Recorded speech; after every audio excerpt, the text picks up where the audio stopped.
Hi everyone, this is Gursit from Infinite Minds. Welcome back to Infinite Minds. Mission शिक्षा सीखो बढ़ो और जीतो 2026-2027 बैच क्लास 10th का। तो आज हो गई है मंडे और हमने अपने पीछे मैथ का चैप्टर कर लिया। पिछला लेक्चर हमारा सैटरडे को था, क्वाड्रेटिक इक्वेशन। उम्मीद करते हैं आप लोगों ने अब तक देख लिया होगा और उम्मीद करती हूँ आप लोग बढ़िया भी होंगे। ठीक है, आज हम करने वाले हैं इंग्लिश की पहली पोएम। इंग्लिश की पहली पोएम, ठीक है। तो इस पोएम का नाम है डस्ट ऑफ स्नो और ये किसने लिखी है? इसके पोइट है रॉबर्ट फ्रॉस्ट। कौन है? Robert Frost. सबसे पहले यार ये वीडियो इन्फिनाइट होने वाली है थोड़ी छोटी सी, क्योंकि पोएम ज्यादा लंबी है नहीं। पहले हम करेंगे पोएम रीड। तो हमारे दो स्टैंडर्ड है इस पोएम में। ये पहला स्टैंडर्ड 4 लाइन्स का एक स्टैंडर्ड है हमारे यहाँ, 8 लाइन है टोटल इस पोएम की। पहले हम रीड करेंगे क्या लिखा है। पहले एक स्टैंडर्ड रीड किया, ठीक है, ये रीड किया हमने। फिर इसके ऊपर एक्सप्लेन करूंगी मैं।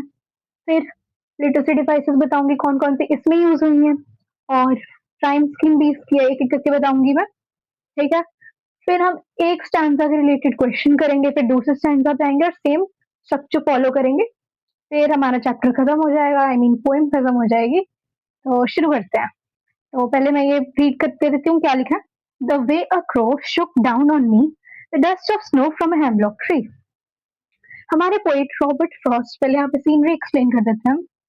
तो ये रॉबर्ट फ्रॉस्ट है, ठीक है, ये रॉबर्ट फ्रॉस्ट है, ये हमारे पोएट है और ये है ट्री, ठीक है। ड्राइंग पर मत जाना, ठीक है। ट्री है ये, बलून सा लग रहा है पर ट्री है ये। तो यहाँ पे ब्रांच पर यहाँ पे एक क्रो बैठा था। क्या बैठा था? क्रो। तो रॉबर्ट फ्रॉस्ट अपने पोएट यहाँ से जा रहे थे और बीच में एक ट्री था, ठीक है, ट्री था और यहाँ पे क्रो बैठा था। क्रो जब उस ब्रांच पे आके बैठा तो पेड़ हल्का सा हिला। स्नो चल रही थी, विंटर का सीजन था, तो जो ऊपर स्नो थी इकट्ठी हुई वो उनके ऊपर गिर गई। तो उन्होंने आगे बोला है the way a crow Shuk down on me.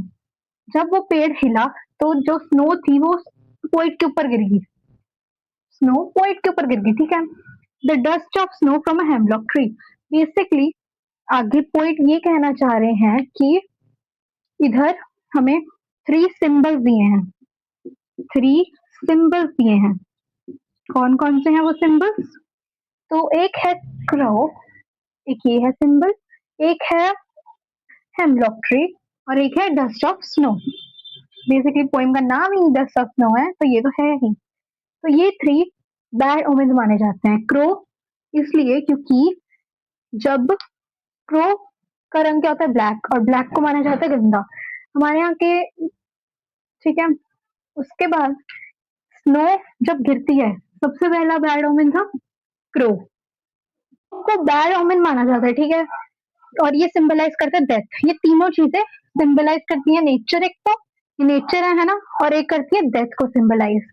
क्योंकि क्रो का कलर होता है ब्लैक, है ना, और जब भी किसी की डेथ हो जाती है तो जब क्रो आता है तो उसे माना जाता है कि बुरा है और उसकी आवाज को भी अच्छा नहीं माना जाता, ठीक है। और dust of snow symbolises death as a way of sad life, दुखी जिंदगी जैसे होता नहीं थोड़ा वैसे। तो हेमलॉक ट्री को क्यों बुरा माना जाता है? हेमलॉक ट्री पॉइजनस होता है। क्या होता है? पॉइजनस होता है, पॉइजनस, पॉइजनस ट्री होता है, तो इसलिए इसे भी बुरा माना जाता है।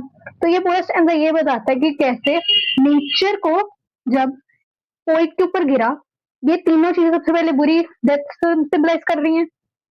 वो चीज ने ही पोइट का मूड अपलिफ्ट किया। पोइट बड़ा अच्छे मूड में नहीं था, बहुत अच्छे मूड में नहीं था, लेकिन जब ये तीनों चीजों ने मिलके यहाँ पे उसके ऊपर इफेक्ट किया, नेचर ने इफेक्ट किया, तो उसका मूड अच्छा हो गया। क्या हो गया? अच्छा हो गया। तो यही इसका है। फिर इसके अब हम पढ़ते हैं। सबसे पहले राइम स्कीम देख लेते हैं। राइम स्कीम क्या होती है? ये वर्ड्स डब्ल्यू डब्ल्यू ई ई जो सिमिलर है, साउंड इसकी सिमिलर होती है, उन्हें राइम स्कीम कहते हैं। जैसे इसको हम मान लेंगे ए, ये हमारा अलग है इससे, तो इससे बी।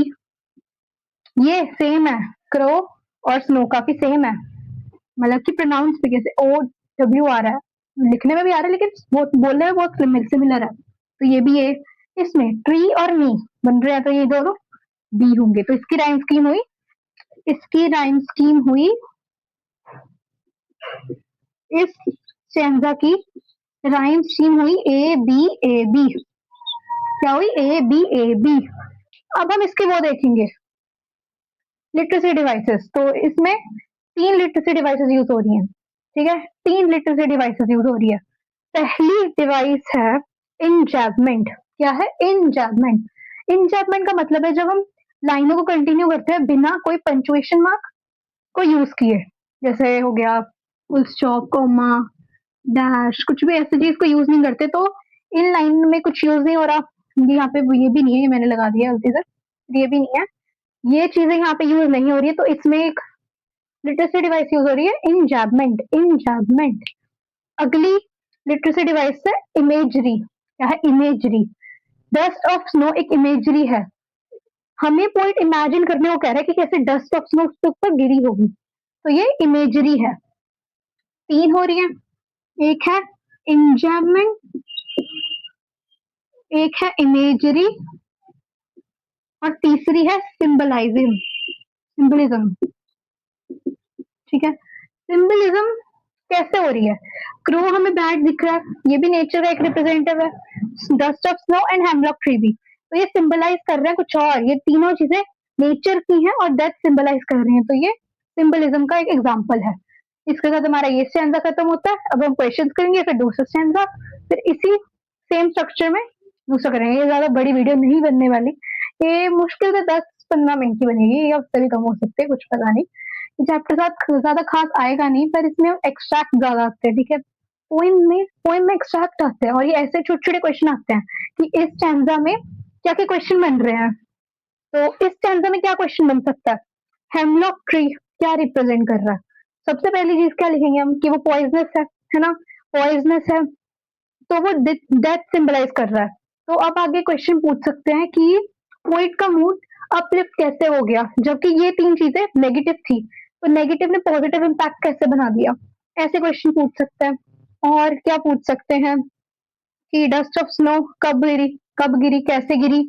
जब क्रो हिला, जब वो बैठा हुआ था ट्री पे, उसने हिला, तो वो डस्ट ऑफ स्नो गिर गई उसके ऊपर। किसके ऊपर? पोइट के ऊपर गिर गई जब ट्री हिला। ट्री किसने हिला?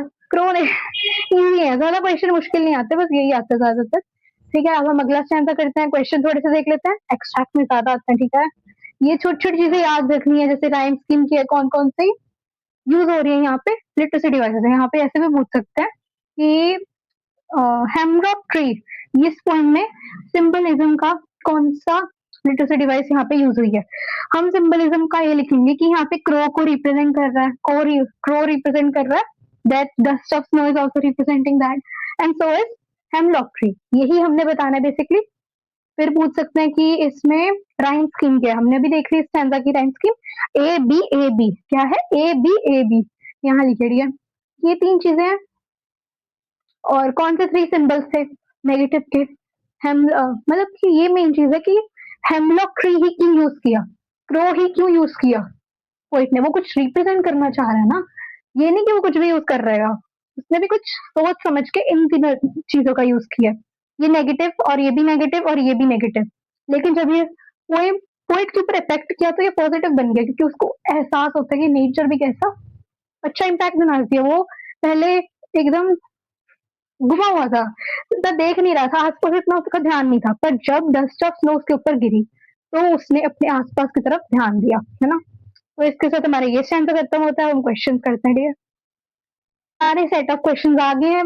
एक चीज कहना चाहूंगी कि जो ये क्वेश्चन है सारे इससे आ नहीं पाए, वीडियो थोड़ी ज्यादा लंबी नहीं होनी चाहिए, क्योंकि चैप्टर इतना औखा नहीं है कि आप 1 घंटे तक यही पोइम देखो। तो मैं इसके एक्स्ट्रा क्वेश्चन है, इंपॉर्टेंट क्वेश्चन है, वो डाल दूंगी पीडीएफ फॉर्म में, या फिर ऐसे ही शीट फॉर्म में, असाइनमेंट फॉर्म में, टेलीग्राम पे और इंस्टाग्राम पे, ठीक है? देख लेना। और अब हम क्वेश्चन देखते हैं क्या है। What does me stand for in this stanza? Stanza में हमें the way crow Shuk down on me, ये था। इसमें मी का मतलब क्या है? मी किसके लिए यूज किया जा रहा है? तो बेसिकली इसमें यूज किया जा रहा है ये पोइट के लिए, पोइट रॉबर्ट फ्रॉस्ट के लिए। अगला question, what does crow and hemlock tree is usually symbolic for? Crow is for bad omen, ठीक है? और hemlock tree is for poison life, sad life kind of. Okay, अगला, the hemlock tree is usually fragrant, snow clad, colourful और poisonous. ये objective question है, इनमें से एक ऑप्शन चूज करना है। क्या लगता है आप लोगों को? इजी है, हमने अभी ऊपर डिस्कस किया था, हेमलॉक ट्री इज पर poisonous, hemlock tree is usually poisonous. अगला, हमें इजी सा क्वेश्चन पूछा है, what is the rhyme scheme of this stanza? जो हमने स्टैंजा भी किया उसकी राइम स्कीम क्या है? हमने अभी पढ़ी थी, क्या थी?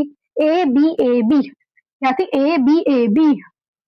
बस इतने ही थे क्वेश्चन, बाकी एक्स्ट्रा क्वेश्चन मिल जाएंगे इंस्टा टेलीग्राम दोनों पे, और ये देख लो क्वेश्चन। ओके, सो आगे हमारी दूसरी स्टैंजा, हम पढ़ेंगे इसको फिर सेम स्ट्रक्चर से करेंगे। पहले हम रीड करेंगे, फिर आगे डिस्कस करेंगे क्या है, फिर क्वेश्चन देखेंगे, और पहले उससे पहले लिटरेसी डिवाइसेस देखेंगे। तो रीड करते हैं। लिखा है इधर, has given my heart a change of mood, a change of mood and save some part of a day I had rude.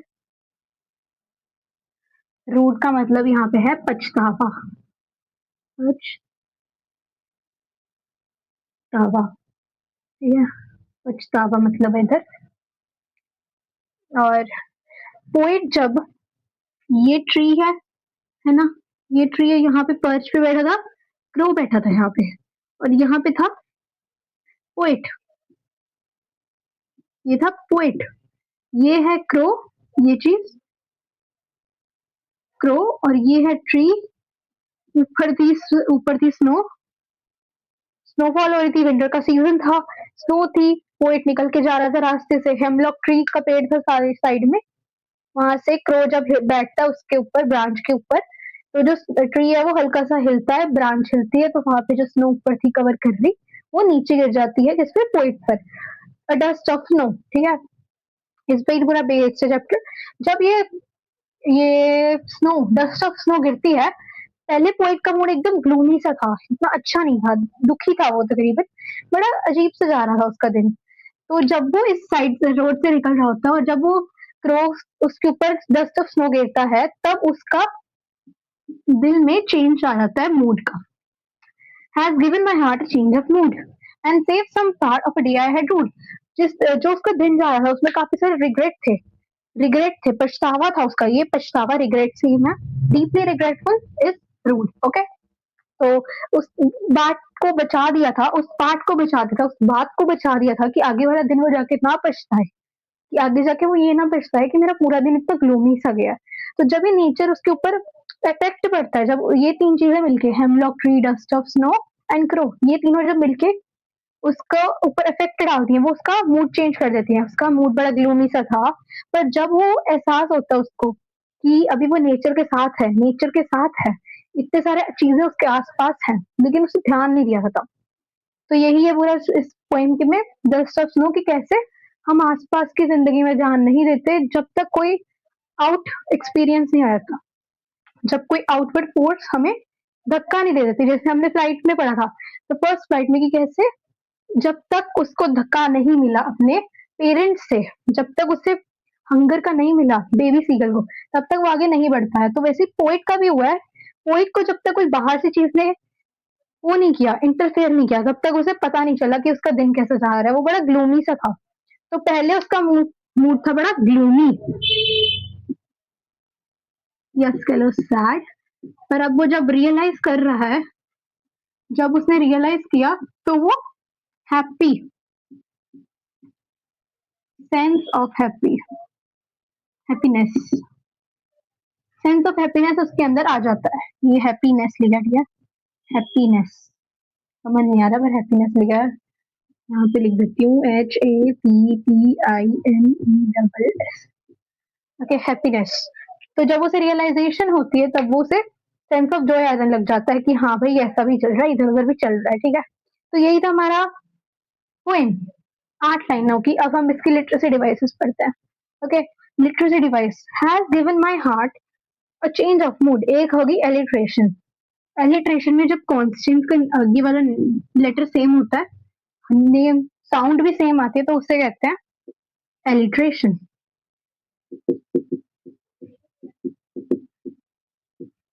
HH sound, ठीक है। Change of mood and save some part of the day I had ruled. बस इतना ही था, ठीक है। इसमें और कोई एलिट्रेशन है नहीं, एक तो सिंबलिज्म है। और आगे क्वेश्चंस पढ़ लेते हैं। क्वेश्चन जैसे आ जाता होता है कि इस वर्ड का मतलब बताओ।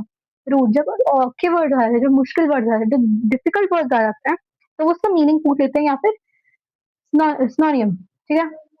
तो बेसिकली यही था। इसमें क्वेश्चंस और ऐसे आ सकते हैं। एक तो राइम स्कीम देख लेते हैं। पहले वाले पार्ट की हमारी थी, फर्स्ट स्टैंजा की हमारी थी A B, लेकिन वो अलग, अगर अलग अलग पूछते हैं तो हम इसको अलग लिखेंगे। जैसे फर्स्ट स्टैंजा की अगर हमें पेपर में पूछी होती तो हम ये लिख के आते। सेकंड स्टैंजा की भी हम एक में A B करके ही लेंगे, लेकिन अगर हमें पूरी पोइम की पूछी जाती है तो हम इकट्ठे लिखेंगे। जैसे A B एक दे दिया, पार्ट आई हैड रूड, हम इसको अभी सेकंड स्टैंजा अलग अलग करके लिखते हैं। सेकंड स्टैंजा की है राइम स्कीम, यहाँ पे लिख रही हूँ मैं। Given my heart A B हो गया, ये तो बी हो गए। Mood rude similar sound right, so ये हो गया A B, ये हो गया ना, सेम साउंड आ गई। लेकिन अगर हमें बोला जाता एक ही पूरी पोइम की दी जाती तो हम इन्हीं कॉन्सेप्ट से यूज करते। ओके, A B, ठीक है। लेकिन अगर हमें अलग से पूछी जाती तो हम अलग से करते। Look Shuk down on me, तो वो बन जाता A B C D, कुछ ऐसा बनता अगर कौन से सेम होते। मेरे को भी याद नहीं कौन सा था, पर ऐसा ही कुछ बनना था।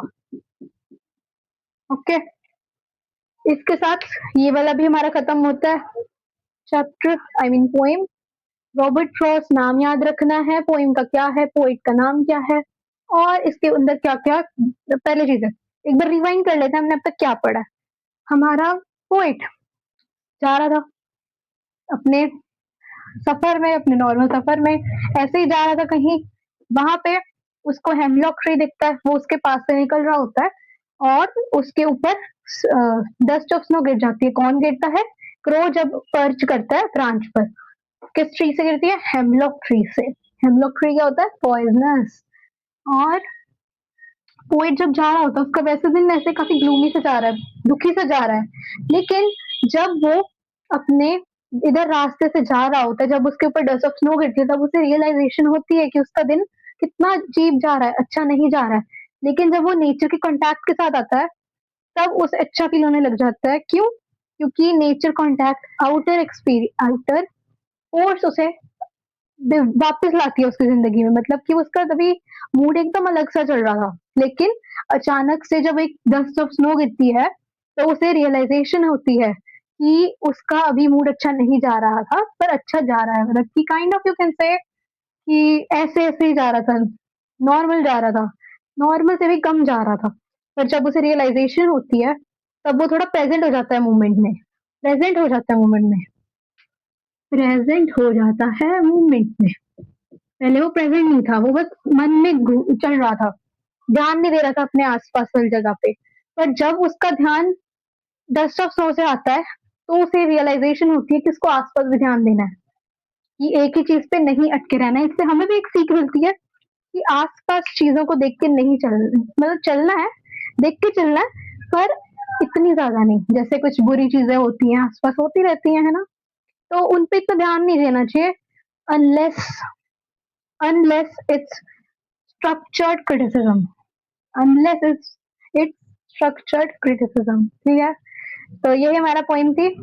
ये हमारे सारा लिटरेसी डिवाइसेस चैप्टर पूरा, आई मीन पोइम हमारी पूरी खत्म हो गई है। मेरे को आदत थी ना चैप्टर बोलने की, तो पोइम अभी नवा स्टार्ट हुआ है, तो पोइम की जगह चैप्टर ही बोली जा रही हूँ मैं, ठीक है। अब हम आगे इसके क्वेश्चन ट्राई करते हैं, फिर खत्म हमारा चैप्टर। ओके, तो आगे हमारे अगला set of questions from standard 2 शुरू करते हैं। तो ये क्वेश्चन है, 4 क्वेश्चन रूल है ना, 1 2 3 4 4 क्वेश्चन है हमारे पास। बाकी मैं फिर से बता रही हूँ, इंस्टाग्राम और टेलीग्राम पे थोड़ी देर तक डाल दूंगी, ठीक है। तो शुरू करते हैं। The question says the poet had spent most part of the day in these 4 are the options: regret, happiness, meditation और delightful। क्या लगता है आपको? मेडिटेशन में, है ना, the poet had spend most part of the day in, ज्यादातर दिन में पोइट का मूड कैसा था? It's meditation, right? Meditation answer है ना।